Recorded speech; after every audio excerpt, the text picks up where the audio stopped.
ఈ రోజు మీరందరూ గుర్తుపెట్టుకోవాల్సిన ఒకటి ఉంది. కుప్పంలో ఉండే ప్రతి ఒక్కరిని కోరుతున్నాను, నేను మిమ్మల్ని అందరినీ పైకి తేవాలని ఆలోచిస్తున్నాను. మీలో కూడా పట్టుదల ఉండాలి. మీరు అట్ట కాకుండా నేనేదో చెప్తే మీరు ఇట్నే చెప్తారు కాబట్టి మేము ఇట్లనే ఉంటామంటే మిమ్మల్ని ఎవరు మార్చలేరు. మళ్ళీ అట్లా కాకుండా నేను చెప్పింది మీరు అర్థం చేసుకుని అందిపుచ్చుకోవాలి. ఈ పిల్లల భవిష్యత్తు కోసం నేను పనిచేస్తున్నా. రాబోయే 2047లో 23 సంవత్సరాల్లో కుప్పం భారతదేశానికి ఒక ఆదర్శ నియోజకవర్గంగా ఉండాలి. ఎవరన్నా చదువుకోవాలంటే బెంగళూరు పోవడం కాదు, కుప్పానికి రావాలి. అలాంటి ఇన్స్టిట్యూషన్స్ ఇక్కడ తీసుకొస్తాం. ఒక మెడికల్ కావచ్చు, ఒక ఇంజనీరింగ్ కావచ్చు, ఒక టెక్నాలజీ కావచ్చు, అలాంటివన్నీ తీసుకొస్తాం. ఇదే కాకుండా మోస్ట్ లివబుల్ ప్లేస్ గా తయారు చేస్తాం. కుప్పానికి వస్తే ఆరోగ్యం పెరగాలి. ఎవరైనా కుప్పానికి వచ్చి ఇక్కడ ఉంటే మామూలుగా బెంగళూరులో ఉంటే కంటే ఒక 20-30 సంవత్సరాలు ఎక్కువ బతికే పరిస్థితి వస్తే ఎత్తుక్కుంటూ కుప్పానికి వచ్చే పరిస్థితి వస్తారు. అలాంటి ఆరోగ్యకరమైనటువంటి మోస్ట్ లివబుల్ ప్లేస్ గా తయారు చేస్తాం.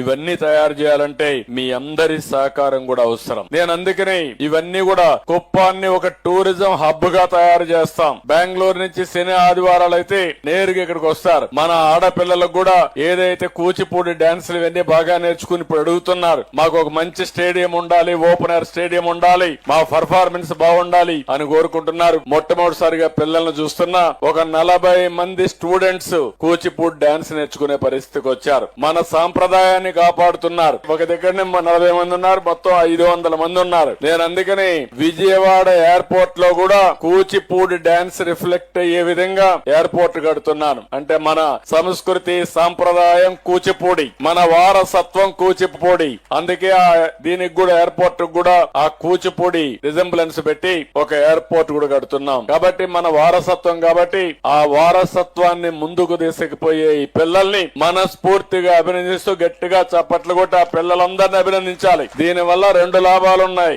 మన వారసత్వాన్ని మనం కాపాడుకుంటాం. రెండో విషయంలో చూస్తే దీని వల్ల మన పిల్లల ఆరోగ్యం కూడా బాగుపడుతుంది. ఇది మన గొప్ప సంస్కృతి సాంప్రదాయం. ఇవన్నీ కూడా చేసుకుంటూ మనం ముందుకు పోతాం.